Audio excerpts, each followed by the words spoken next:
Before we begin, we want to acknowledge that some stories and discussions in this episode of Radiant Resilience may touch on sensitive and potentially triggering topics. These may include themes of miscarriage and pregnancy loss, fertility treatments and IVF details, emotional trauma and grief, difficult conversations about family planning and societal expectations, and financial and medical challenges related to fertility. Our goal is to share real-life experiences in a respectful and empathetic manner, offering insights into the complexities of the human spirit and the journey towards resilience. However, we understand that some content might be difficult for listeners. We encourage you to prioritize your well-being and discretion when deciding to listen. Please remember this podcast is not a substitute for professional advice or support. If you find yourself needing assistance, we urge you to seek help from qualified professionals or trusted support systems. Your mental and emotional health is important to us. Thank you for your courage and for joining us in a space of understanding and compassion.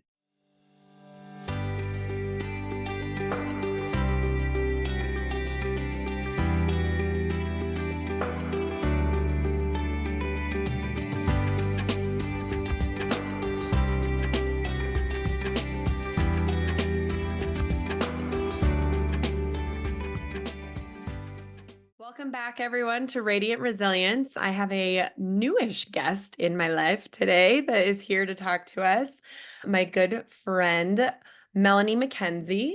She is 45 years old. She loves being outside and loves most outdoor activities. She loves working out and goes to CrossFit. Also, anyone who knows her knows she loves dogs and dancing salsa. Those are new to me. Her partner, Ty, and her have been together for 9 years and just got engaged last fall. Congrats. They started to try for a family when she was 39, and that has pretty much been their lives for the last 5 years or more. They own a home in, how do you say it, Sayulita, Mexico? Yeah, Sayulita, yeah. Okay, and spend as much time there as they can. I have not been to Sayulita. I don't even know if I know exactly where that is. And then they decided to do IVF in Mexico. I'm assuming since you have a house there, yeah? Convenience, yeah. And so she's been spending a lot of time there in the last 2 years. Welcome, Mel. How are you? For having me. Good. Yeah, thanks for coming on. So give us a little, I don't know if you want to do a deep dive into your fertility journey or just Yeah, an I overview. feel like the and then whole thing is the deep dive. Yeah, I know. Yeah, we were like everyone else, I think, super naive to the whole. We met later in life. We went through that progress of getting to know each other and deciding those things like in our 30s, in my 30s. Ty's a little bit younger than me, but we didn't finally decide that this was the right time for us until I was about 39 and I had my IUD removed and thought, okay, this will be super duper easy. And as we know, it's not. Did you get a lot of that? Like, I still get the, you're so young, you still have time. And I'm I don't feel 36, like I but get that anymore. oh man, I still get that because I'm 36. And then people are just like, you still have plenty of time. And I'm like, I have been doing almost a decade of fertility treatments and have never once seen a positive pregnancy test. So what makes Right. you think it's going to get easier as I get closer to 40? And I think people say those things just out of lack of anything else to say. They want to sound like they're being positive and reassuring, and you're just sitting there going, no, like I feel it's like that comment is a little bit more of the toxic positivity. 100%. And I think trying to maybe educate people in a kind way that's not helpful Yeah. at this point is, and I don't really know how to approach those things with people. Yeah. Yeah. We've talked about that. That's So something like jerk. Mel and I actually met in a support group that we did with this other lovely lady who does all sorts of fertility support stuff. And we've just kept in touch because she also used to be a hairdresser. I don't think you put that in your bio. I didn't. I don't know why I haven't been working in a salon for a while, but I still do hair here and there for friends and family and whatnot. But Yeah. yeah, I just felt like we had a lot in common Yeah. right off that, like outside of fertility. We both like working out and we both do hair Yeah. and then we both have this crazy story behind us that we can relate with, right? It's amazing the people I've connected with through this journey and at all different stages too. Like, do you feel like that too? I feel like I met some people when I started the IVF journey, and then some people fell off, and then I met new people that were in my same shoes. And now it's like a whole different group of people that I'm meeting in the like childless world. And I think that's where we're going right now, is trying to find friends that are childless by choice or not by choice or whatever, but to it just makes things socially easier Yeah. for us too a lot. Or friends who have older children. Yeah, for sure. Who have a bit more freedom and time. To do fun things with us. Yeah, for sure. Okay, so I totally interrupted you on that, Oh, but that's good. so you I've been- guys met and then you decided to finally start having, or you decided to pull your IUD and start trying. How long did you guys try before you realized that maybe you needed some help? We tried, I mean, in the beginning, I don't think I was really recording it so much because it was just in my head, it was going to happen no matter Yeah. what. So I started to do a little more research when things weren't happening on their own. And, then we started using more like at-home kits. I started with the Prove test strips. I don't know if you've Okay. heard of those. I don't Uh, know. I don't think I've heard. Is it PROV?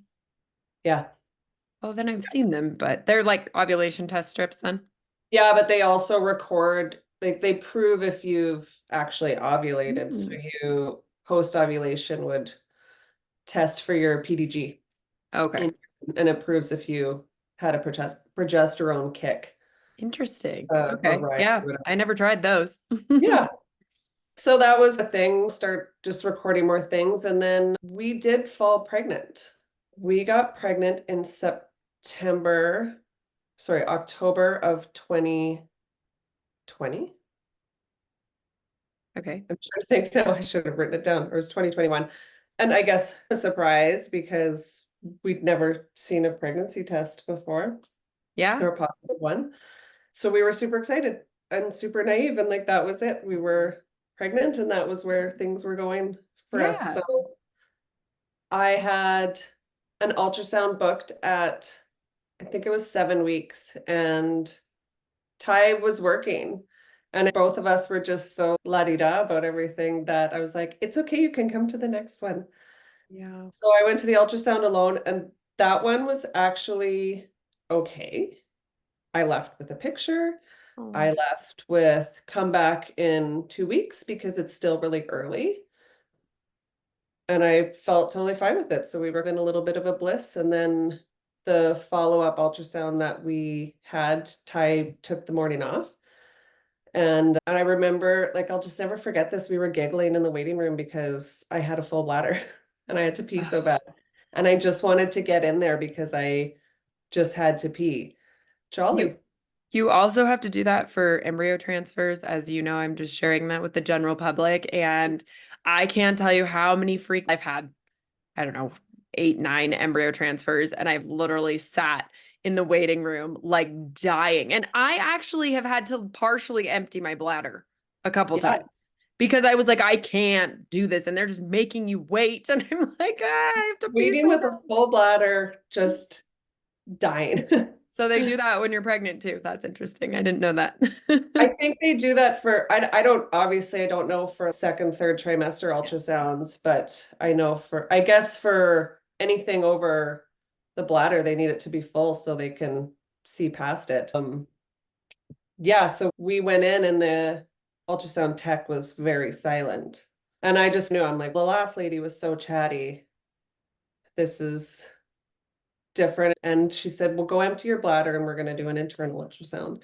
And that's when they told us that there was no heartbeat. Mhm. And we just were dumbfounded. Like we were so naive to the fact that could actually happen.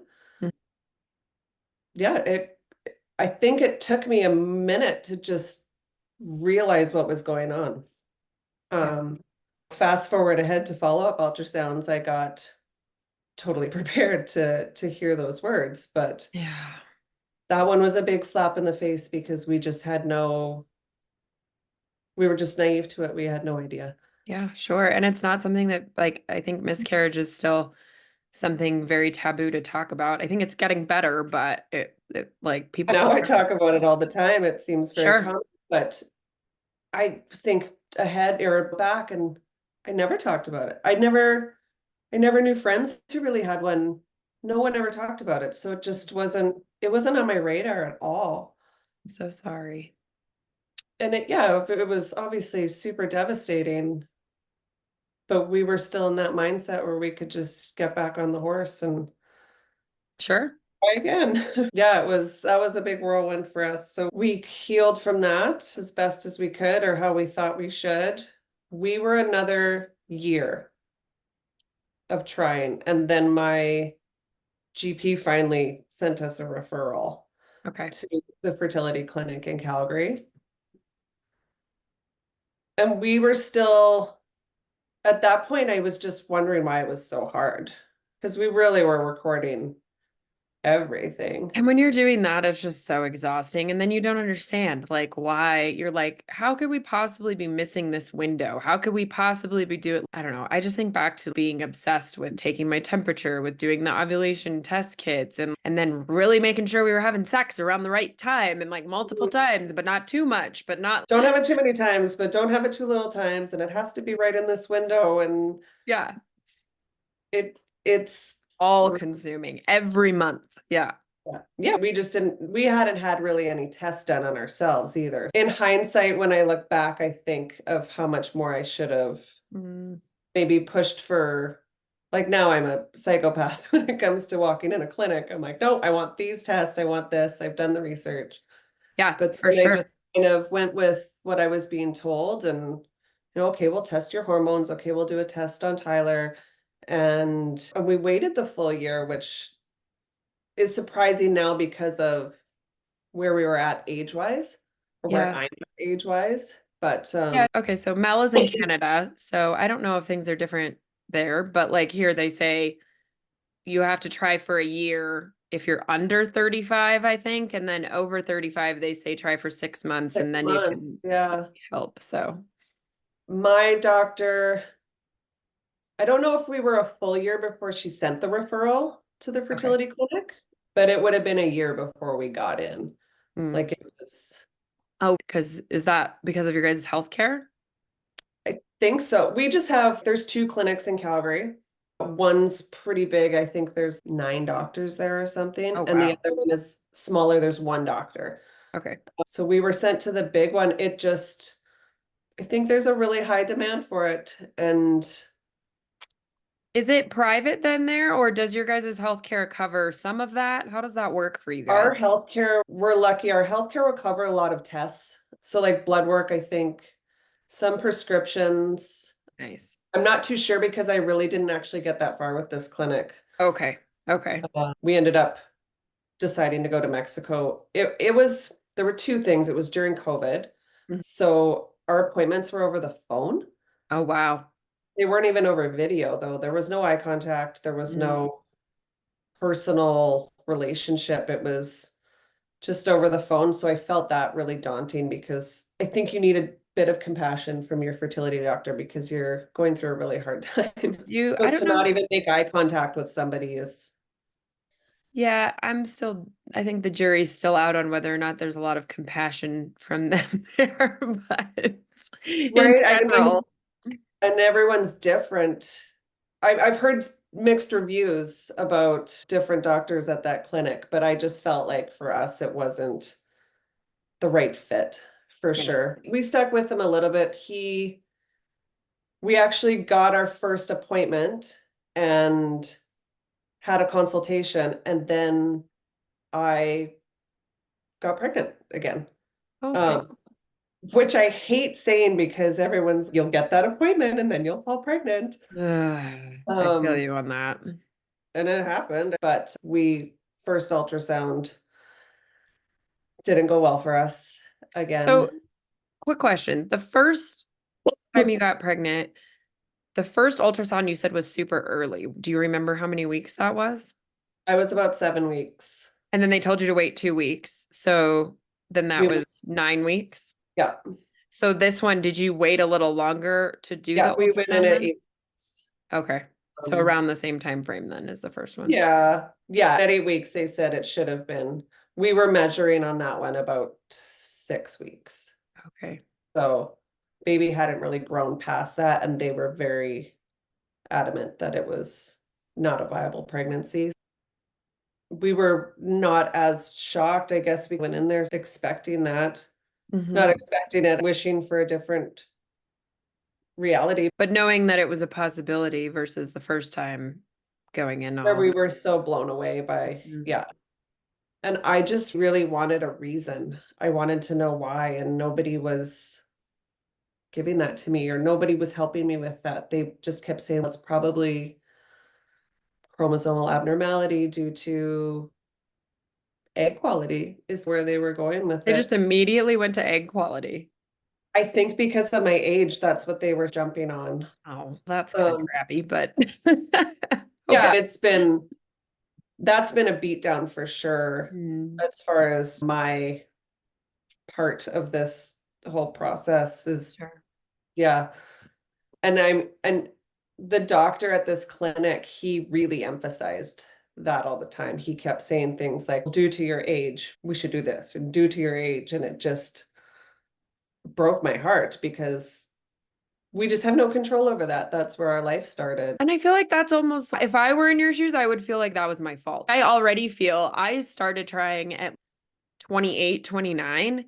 I still sometimes beat myself up because I'm like, we were married at 25. Maybe we should have just started trying immediately, but we weren't ready for that by any means yet. We tried to do the responsible thing and wait until we were ready. And now I feel like sometimes I'm like, that was irresponsible. But It's really, I don't think it was. But every it's once a, in a while, I it's feel a joke for us. As much as you can make jokes about this, we say maybe we should have just come right out of the gates trying, because clearly it might not have happened anyway, but that. Mm, we would have been younger. And then you can maybe take that age factor out of your head, or sitting on your shoulder. yeah. And that's something that I just have no control over at this point. So we actually kept trying, and I asked the doctor um if he would put me on letrozole. And letrozole is an ovulation drug. Like, it would help develop the follicle or more follicles to give you an optimal chance of conceiving, Yeah, so I have a essentially. really good friend who has PCOS pretty bad, and she did letrozole, well, 2 months, I think, to have her son. So I think what it does is just kickstarts, make sure you ovulate, because my friend with PCOS, they basically said she was not ovulating at all, trying to force ovulation. But that's interesting. So do you think you'd been ovulating to that point?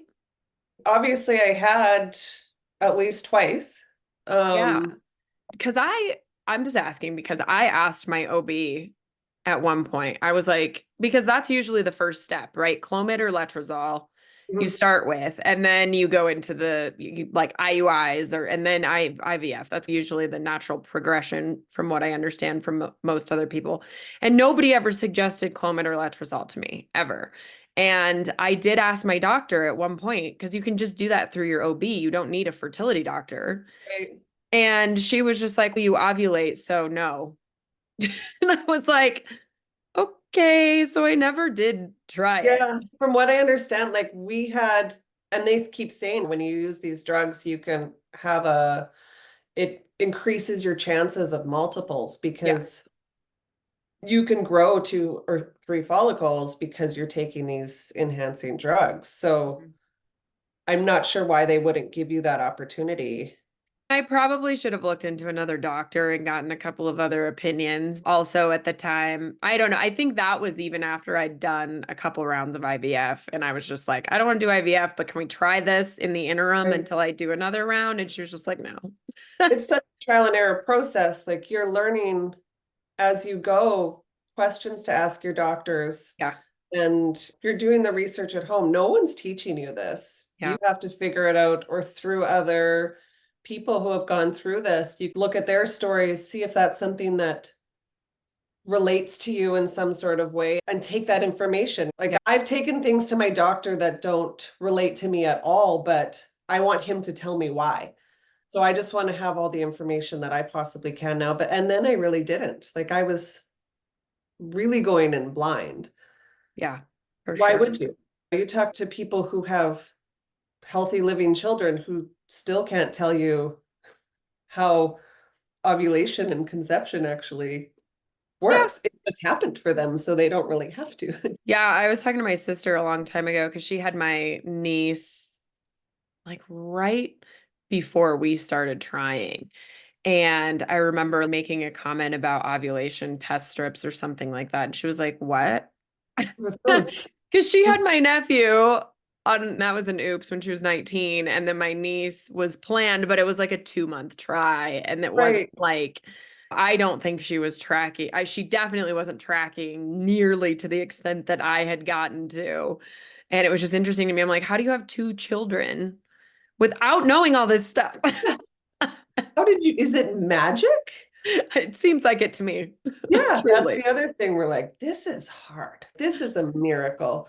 Yeah. When you actually look at how a baby is conceived, all the factors and everything that really has to align. For sure. Actually, just the other day, I had a client who his brother had a baby the last time I saw him. And so I was like, "Oh, how's your brother? How's the baby?" And he was like, "Oh, did I not tell you?" So, long story short, this baby unfortunately did not make it. And it absolutely wrecked my heart and soul. But to hear this story, but I came home and I told my husband the story, and he was like, "God, anybody who actually makes it to having a healthy child in this world is so lucky. It seems like such a Miracle. miracle." Absolutely. Mhm. And you hate that you have to be terrified about every single little step. There's so many factors that if we ever get to a point where we go through a full pregnancy, I think it'll be a terrifying experience full of lots of counseling for Yeah. me. Unfortunately, right? Because you think it's supposed to be this like magical, enjoyable thing, which I suppose the people that have gone through it would probably disagree a little bit too, but I some mean, of them yeah, have had mixed. miserable pregnancies, Yeah. but they don't necessarily always have to deal with the emotions of it too. And if you don't know that fear of loss, then it can be maybe a blissful experience. But Yeah, I think that's pretty rare too. So, anyways, I'm sorry, we got off track again. Letrozole. You were talking about the letrozole. so we did their first month of letrozole, unsuccessful. Second cycle worked, Oh, and we got pregnant a third time. I felt very positive about this one. I don't know if it was because it was a letrozole cycle. I don't know. I felt good about it. I could see that where like you felt like you were doing something, and so this Did felt like something more. different. Yeah. Yeah. So I think I had a feeling in my head that perhaps a different result would be okay. We made it to our 8-week ultrasound with the most tension in the world. And the ultrasound tech immediately said, "There's your baby's heartbeat." And Oh. I had a meltdown in the Yeah. chair because I didn't, either way, I was going to have a meltdown. But at least it was a happy one. And she could barely move the wand around because I was heaving so hard. Mm. Just to hear somebody say that, and what a feeling it was, Yeah. just have that moment and have Ty be there. And that was the first time he ever got to see that. So we were good. We had a couple, we, due to my age again, we were recommended to do the NIP testing, I don't know what it is, all the acronym for it, but basically genetic testing to test for chromosomal abnormalities because I was of advanced maternal age. A geriatric pregnancy, as they say. Yeah, I hate I know, I do that. too. So we did that, and unfortunately, our results came back. We had a 97% positive with trisomy 21, which is Down syndrome. Mm, So that hurt our hearts a little bit, for but sure. I was fully prepared to, that was the path that we were going to go on. I'm like, okay, this is the curve in the road, but you see a lot of very happy children with Down syndrome or other syndromes, and that's okay. Like I Yeah. was totally fine with that. We've had a follow-up ultrasound at 11 weeks to was 11 or 12 weeks to confirm that testing. So they would look at to see if there was fluid on the back of the baby's neck that would confirm if it was Down syndrome. And at that ultrasound, we didn't even get to that point. Hmm. I just knew when she went silent again. God, We to have that job would be horrible. To have to honest to tell people goodness, that. right? You Yeah. can tell because they just go quiet. And I even at our previous one when she just told us immediately.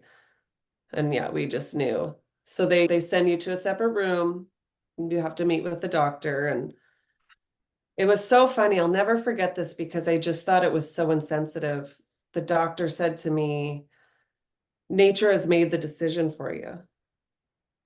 Oh my gosh. And I was like, in my head, there really wasn't a decision. Fuck you. So You excuse me. know, Yeah, it was just that hurt my heart a lot. yeah, absolutely. Yeah. And that was years ago. And I still want to call that clinic and tell them like, let's work on some sensitivity training, folks, because For that in sure. that moment, that's not a proper way to approach it. And I mean, I barely remember what he looks like. I don't know his name.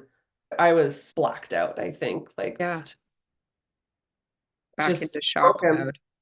And then having to leave there with people very fully pregnant in the waiting room and we're Mm. walking out. Was this like an OBGYN then versus a fertility clinic? No, it was the fertility clinic, but a separate wing where they Okay. have a diagnostic ultrasound rooms. But I think most of the people in that building would be there for some sort of pregnancy related Mm. service or whatnot. You could go for testing, but on that day, I do really remember it was couples and it was pregnant women in the waiting room, and that Mm. Yeah. was so hard for us. I think even going out to the elevator, I can't remember if we got in it or not. Like it was just such a blur. But there was a happy couple in the elevator, and I can't remember if we got in or waited for the next one because I blacked out. But yeah, yucky situation. Yeah.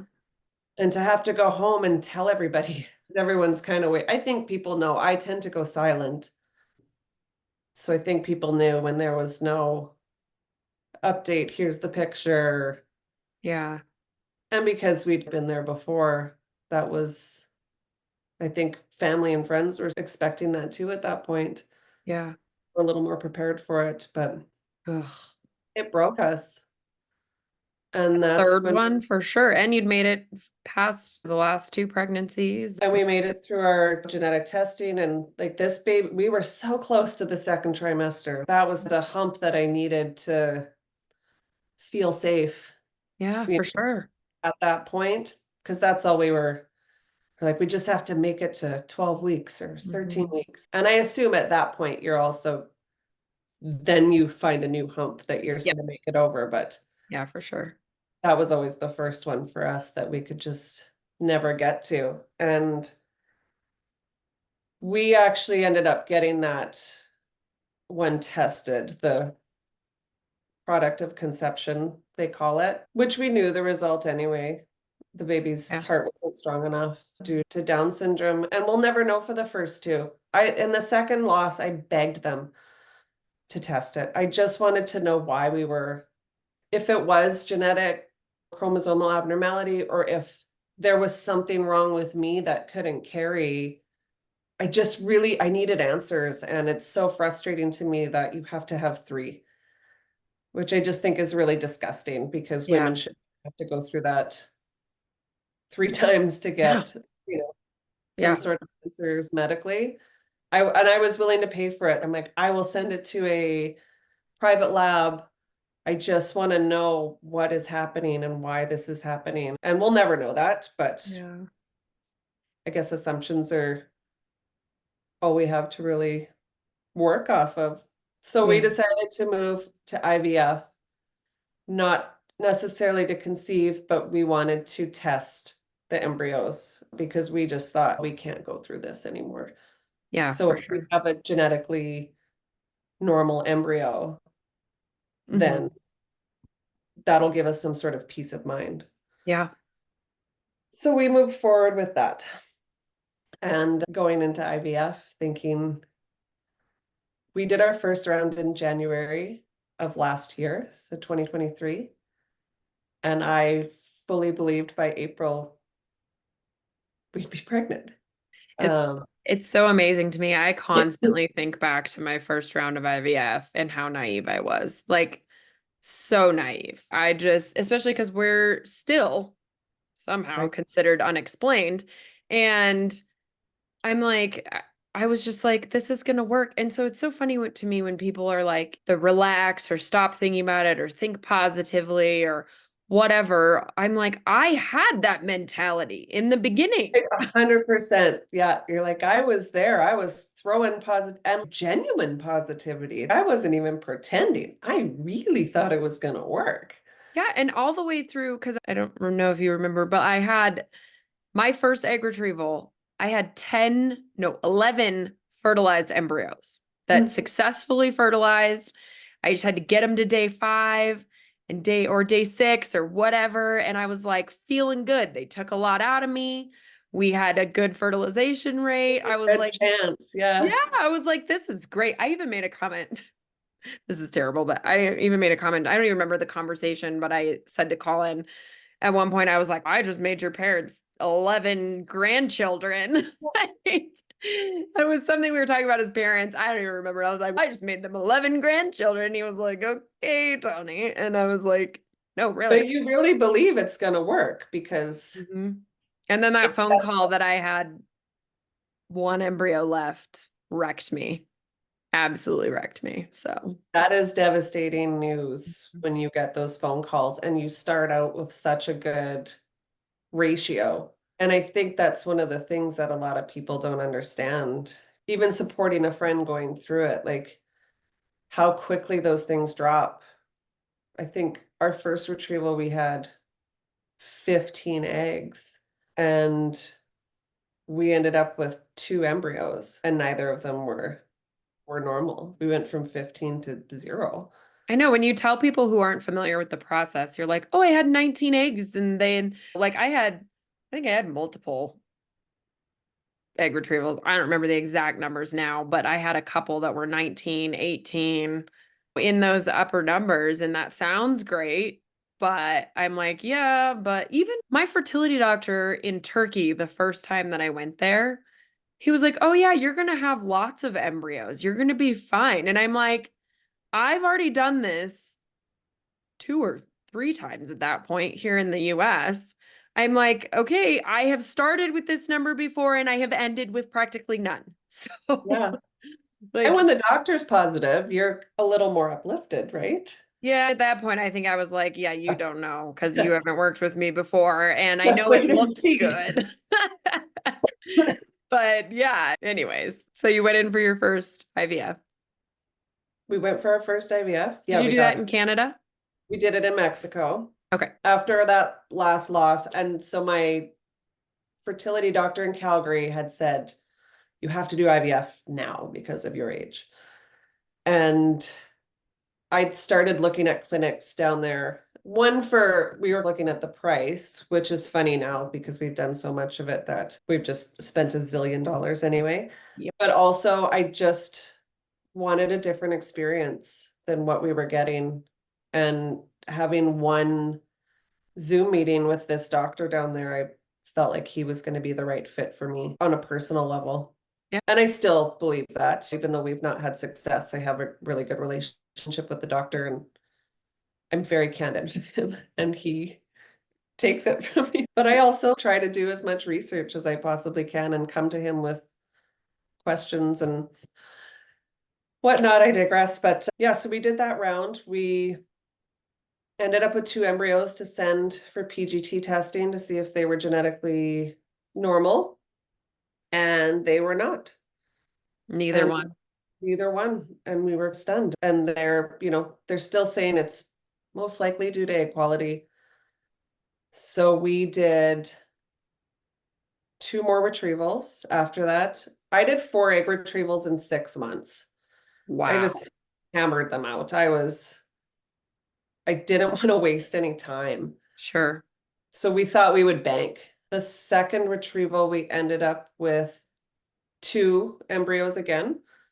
So we held on to them and thought, okay, we'll do a third and see if we get any.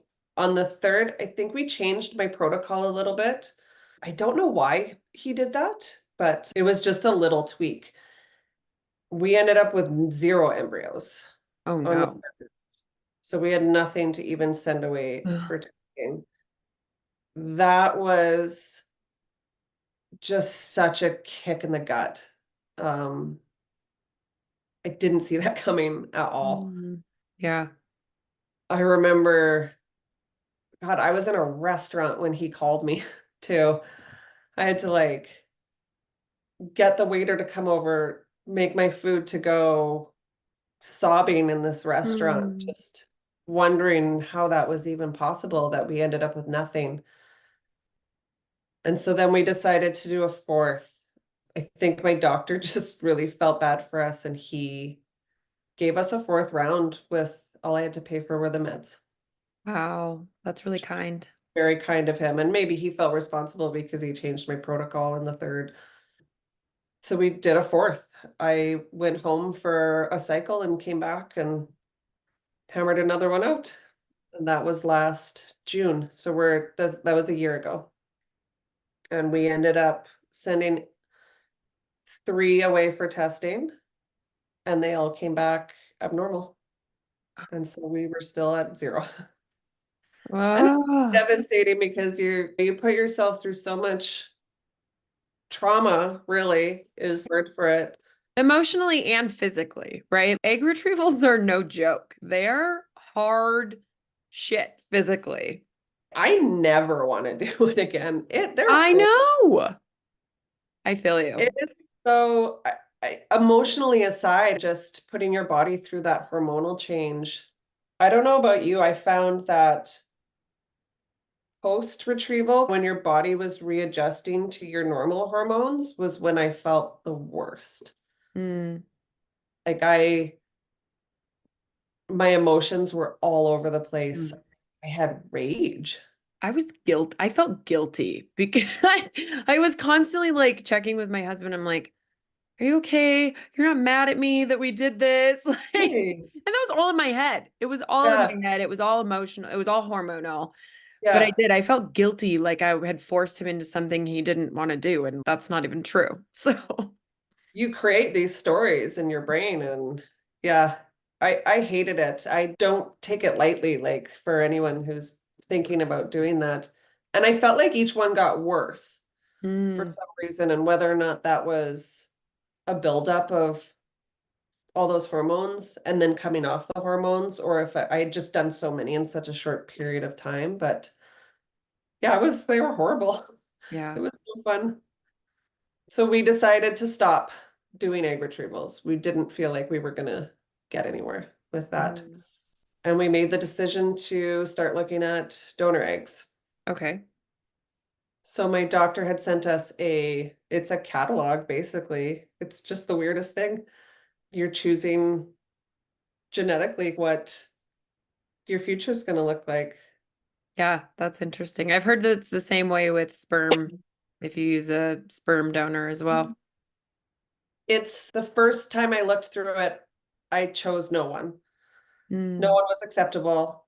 You really do look for characteristics that resemble you in some sort of way. And yeah. nobody ever really does. For me, the biggest thing was eye color and blood type. I don't know why I keep fixating on blood type, but it seemed important to me. So I think I would just go through it over and over again because the more I looked at it, the more things became acceptable for me. And we ended up choosing one. She was a newer to the clinic, and then I was really happy with her. Okay. So she did a fresh retrieval in October, and Ty flew down to Mexico and fertilized that batch. Hmm. And we had five embryos to send away for testing, Oh, yeah. which I thought was great. Yeah. And she was 23, so I don't know why we decided to test. I'm glad we did. We ended up with two that came back normal. Okay. So even with a 23-year-old, there's still possibilities of genetic abnormalities. So it took a little bit of pressure off of me and my age because I didn't feel as bad. But we did a transfer in November and that came up negative. And I did it, when did we transfer? April. We ended up, after the first failed transfer, I wanted to do a little bit of investigating because we had one embryo left. Yeah. And that in our heads, we were like, we are done after this. This is our last chance. So I set up a cycle where we did an ERA. Yep. I did that before. They're fun. Uh, So I did an ERA and then I also did that receptiva test. Have you heard of that one too? But both of them are like a biopsy of your uterine lining and it is a horrific process to go through. it's excruciating. Yeah. Yeah. I was blown away after that they do that with no sedation Yeah. or any sort of pain management. Yeah. Uh, I drove myself. I think Colin went with me to the ERA. And then I had stupid nurses at the time that just could not get the catheter through my cervix either. And so like I had my legs in the air, I swear to God, for 20 minutes no blood while in they your were trying to get the stupid catheter in. And then they finally got it in and then they wanted to do the biopsy and then they want to make sure they get enough. Because if they don't get enough of your lining, then yeah. So anyways, but the second one or the receptiva, I went by myself. Yeah, I did the whole thing on my own. It was starting to get really expensive for both of us to fly down there. Yeah. So I would just fly down on my own. I have a community there. I'm not Yeah. alone. I have very good friends that take care of me, but I went to the appointment by myself. I didn't think it was really going to be a big deal. The doctor said it'll feel like a pap. Yeah. Lies. Which I was so adamant to tell him that yes, that was a lie.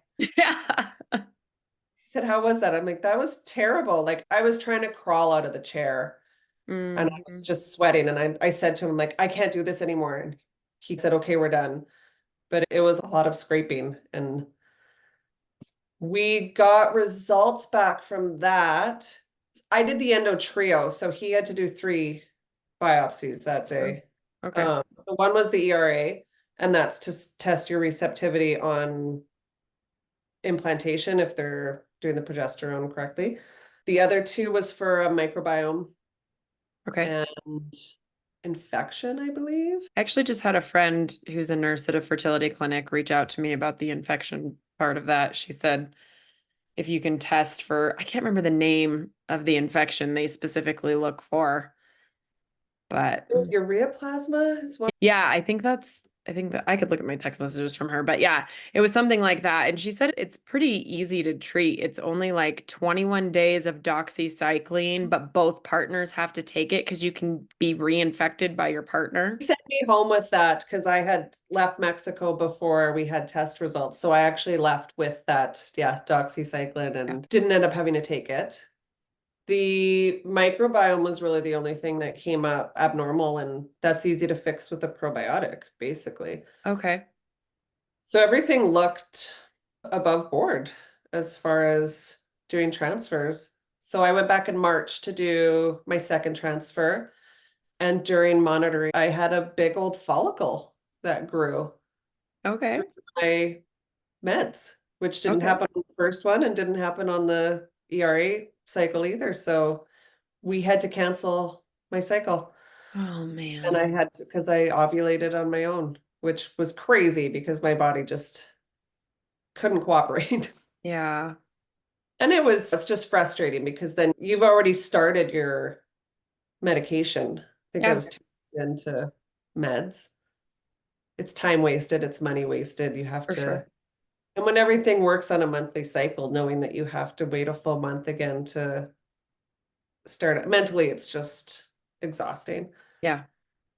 So I flew home. I was trying to decide if I was going to stay or go, and I didn't even have enough. I wasn't prepared to be there for that long. I didn't have all my the million supplements that I take. Yeah.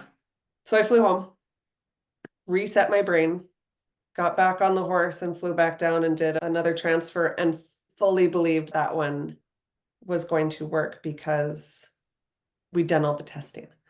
Mm-hmm.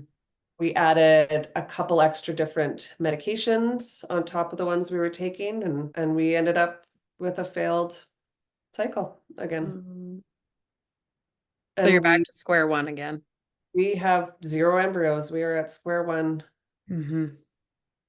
and it's just, I'm exhausted. Yeah, It's so much. so much. So much. But we kept telling ourselves that there were two things. It was like, when we don't have embryos left, we're done. And when I'm 45, we're done. And both of those things happened. Mm-hmm. And I'm not ready to throw in the towel Mm-hmm. just quite yet. I'm Yeah, stuck as hell. I've never worked so hard for anything without a result in my life. I don't know how to walk away. yeah, yeah, And we really want to have a baby. yeah, It's just a devastating process yeah. when you go through this. And it's a unique position to be in, like where you're at now. I did finally get to the point where I don't know, every once in a while my brain goes back to maybe I could do one more round, maybe I could do, but Yeah. then I just think about everything I've gone through and everything. I don't know. But it's a unique position to be in to decide whether you want to walk away or not walk away, or I don't know. Or I guess we decided we didn't want to do donor eggs, donor sperm, donor embryos. I don't think I can afford a surrogate. And so, It's that the decisions are not taken lightly, no, and no. they're big decisions, even to have to mourn that genetic loss of Yeah. using. Like, I did a lot of research on it, and I tried to talk to people who have also been through it, get into their mind and how they view it. And I was okay with it. I'm still okay with it. But it was not a decision that was made lightly. And it's funny because people will suggest surrogacy to me, which I do find offensive. And I think they're trying to help in a way. I don't know. We don't have a uterine problem. Yeah. That's not the issue here. And surrogacy is expensive. Yeah. I think I did a post on my Instagram a few months ago because I had done research on the average cost in the US of all of those things. And surrogacy was like 100 to $200,000 Right. average. Yeah, average. And I know people that have done it and it still didn't work. Yeah, So, not a guarantee. mhm. None of Here, it I'm is. not sure. I think it would be a lot of the legal fees that would be what adds up. We don't have to, you would obviously have to pay for their IVF, but I think monitoring and stuff in Canada would be covered. But I still think you're looking at 80 to $100,000 once all And said and done. here you have to pay the actual surrogate a salary as well. So, unless you do use someone, but even then, like you still have to pay all the medical bills and and then there's the legal stuff. I actually met a girl on Facebook who is doing it in California and she's using a friend. So she's not paying the salary portion of it, which I think the salary portion usually they say around like 40 to $60,000 alone. And then you have to pay the medical bills and everything on top of that. So she's not paying that portion, but she's paying all the rest of the stuff, the IVF, because I think they're also using donor eggs, IVF, the surrogate. And then she said she was paying for both lawyers, hers and the friend's lawyer, to do all the legal work and all the legal. Yeah, I just, I think that's It's one of the been, most frustrating things because I'm in that phase right now where I feel like everyone's, why don't you use a surrogate? Why don't you use donors? Why don't you try adoption? And I feel like when I tell people that's not routes we want to go, it's like I'm being judged for not wanting it enough. 100%. And I don't think any of those are an easy way out either. No. There, there's no easy route. Emotionally, financially, we have friends who have been approved for adoption in Canada they got approved 2 years ago Mm-hmm. and they're still waiting. Yeah. Like it's not easy. And I blame the TV and movies and media for making things look very easy. And people, Yeah. I think they normalize that. But yeah, even adoption here, I think to do adoption in Canada, I think starts at about $50,000. Yeah. If And you want to go internationally, I think you're looking over 100. And that's a lot of money. And then on top of what we've spent in IVF bills already. right. Yeah, I have a friend who did it. She did adopt a little girl, but the first mom that they got matched with backed out too. Which is always a possibility, right? Yeah, and I've heard each state here is different with their laws, but I don't know if this is accurate. I guess I should probably look into it deeper, but I had heard at one point that Colorado, up to 2 years, the biological mom can come back. Oh gosh. Mm-hmm. Domestic adoption is no joke either. No, then that could just break you if you've Yeah. raised a baby for 2 years and have it taken away. But it's not a joke and it's not, I feel like I just wish people really understood that those suggestions are not helpful and then you have to explain Yeah.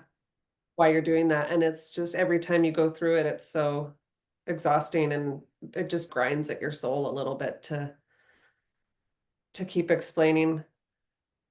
Yeah. We've started to look at new donors. Okay. We have 3 options right now. I think we're waiting for some test results to come back on the 3rd to see about just genetic compatibility. And hopefully we'll make some decisions through there. Yeah. How does Ty feel? Is he tired of doing it all, or is he okay moving forward and keep trying? He's good. He's really supportive. I think I definitely am holding the reins right now. If I felt like we were done, then he would be okay with that. Um, he's so good. I feel so bad for him. He just wants us to be happy and Mhm. he keeps saying that of course we'll be okay Sure. no matter what. But he just keeps wanting to reassure me of that and Mm. that life will be happy no matter what the outcome is. But that's Um, still really hard to accept because my husband said that early on, and I would get mad at him. I'd be like, that was not what the life was like that's supposed not an to be. option. Yeah, that's not an option. And now I'm having to okay, yeah, we have a good life. Everything's fine. It's just not the life that I imagined I would have. And I didn't get a say in that. I didn't get to choose that. That wasn't my choice. It was decided for me.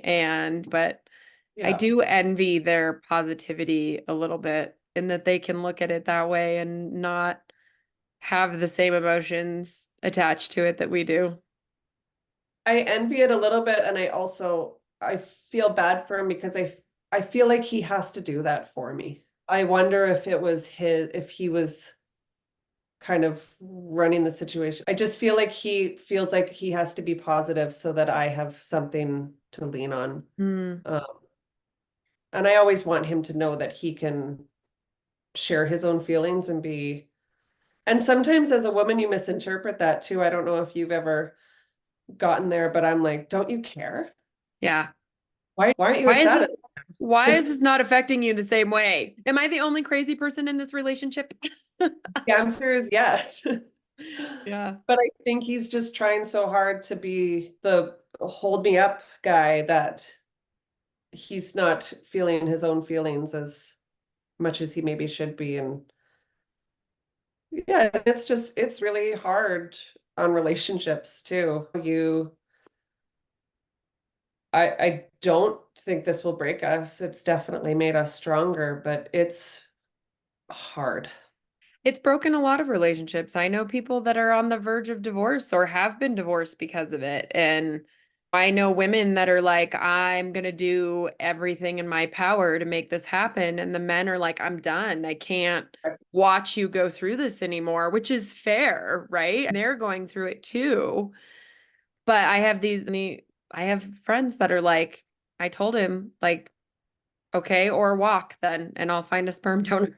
Yeah, you get so focused, hyper focused on the outcome that you want that we haven't reached that point, thank God, but I could definitely see where that could happen to couples. Yeah, It's I could sad. see it And I too. And mean, we had, go ahead. sorry, no, I was just gonna say some people don't have communication, or maybe there was an underlying problem before, who Yeah. knows? But it's a very hard thing as a couple to go through and to be on the same page and Mhm. to feel all the feelings and Yeah. still love each other. Yeah, we definitely had our moments where I was like, oh God, is this gonna be the end of my marriage? But I think we did get over that hump. And I'm very grateful for that, that I feel like we have actually become closer and stronger really in the end. But I know that doesn't happen for everybody. No, yeah, I agree. I feel like for us too, that's when you go through something that is so hard together, it's a make or break, and it's definitely made us better Yeah. in a lot of ways. Yeah, so we had a conversation recently about that was a very emotional conversation just because we're in that weird space of we're not pursuing anything, but I haven't said we're fully done and we're moving on child free or whatever. I still have adoption in the back of my mind as a possibility. But we had a conversation the other day, and I was like, if there was something I wanted to try, because I've had it like the doxycycline for 21 days, or because my Right. nurse friend was like, oh, some people get pregnant naturally after this. So, like, how that seems pretty harmless. Try for Yeah. 21 days or do that for 21 days and then see what happens after that. I've looked into PRP. Is that what it's called? PRP treatment. Have you heard of I've that? done PRP. Yeah, I did that my first egg retrieval. Okay. Yeah, and you can do that in your ovaries and your uterus and things like that. So I've had a few things come across that have I've been like, maybe we could try that, but I've been afraid to say anything to him. So I With finally fear did. of him Fear not of, wanting to do it. yeah, him shutting it down immediately and not wanting to do anything. And then also I feel bad. He's been through all this too. He's exhausted too. And I wouldn't blame him if he wanted to be totally done and move on from it. 100%. Yeah, Yeah. it's exhausting for both parties. It's exhausting for the man to watch the woman go through all of it. And Yeah. So that was his response was I was like, I've been afraid to say these things to you. And but what if I wanted to try a couple of things? And his response was that he would be okay doing whatever I wanted, but he's very concerned about my emotional state at the end of it. If it doesn't work out, you have done so much work and you've come so far. I don't want to see you backtrack 20 steps right. if it I doesn't mean, work. you can look at it one of two ways though. If you have tried everything, for me personally, I think that's where I can really call it. If I've tried everything and there's nothing more that I can do, then call it. Yeah. That's me. And yeah, I just don't feel like I'm not ready to put a pin in it quite yet. I Because was ready to put a pin in the IVF part of it. I'm done with that part. when I out going back and doing another transfer cycle, I want to barf. It's emotionally, physically, it's fine. It's whatever. The drugs didn't really bother me that much for transfer cycles. The emotional toll of and being positive or whatever you want to call it is just so exhausting. Mhm. Um, I dread it. I absolutely dread doing another transfer cycle, but it would be worth it to me if we had a positive outcome. Everything we've done up until this point would be worth it Yeah. for us to have a living baby. Yeah, for sure. Doing everything that we do Oh, for a positive outcome is worth it. so my sister recently, I was talking to her about the conversation I had with my husband recently, and she was like, she mentioned adoption or something, and then she was like, but what if it does work out? I'm like, but that is what keeps us all in this nonstop cycle of never ending and never finding an endpoint is because there's always that little glimmer of hope. Possibility. Yeah. Yeah. Yeah. And so I'm like, yeah, obviously that would be ideal and that would be the best. And I would be so happy. And then everything might feel like it was worth it. But if it doesn't and it absolutely breaks me again, Breaks you. Mhm. I don't know. I don't know if I can do it again. It's just hard. I don't even know how to use any other words for it. It's just so hard. Yeah. Yeah. It just takes everything out of your soul. And Hmm. yeah, I wouldn't wish this on my worst enemy, to be honest. Agreed.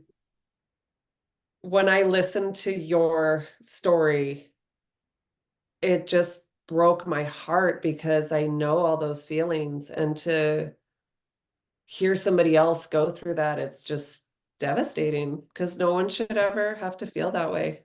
Yeah.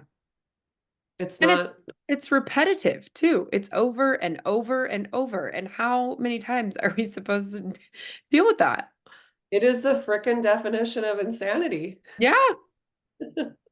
Ah, yeah. We're just doing this thing over and over again, expecting a different result. And I don't know. I don't know how long I could keep doing this for if I actually do go insane, but I mean, I think you'll know. I definitely knew. After this last year, I was just like, I can't. And every time my brain goes back to maybe I you hit a could. point and you're done. Yeah. Yeah. You definitely get to that point. So I think you'll know when the time comes. We, I'm close.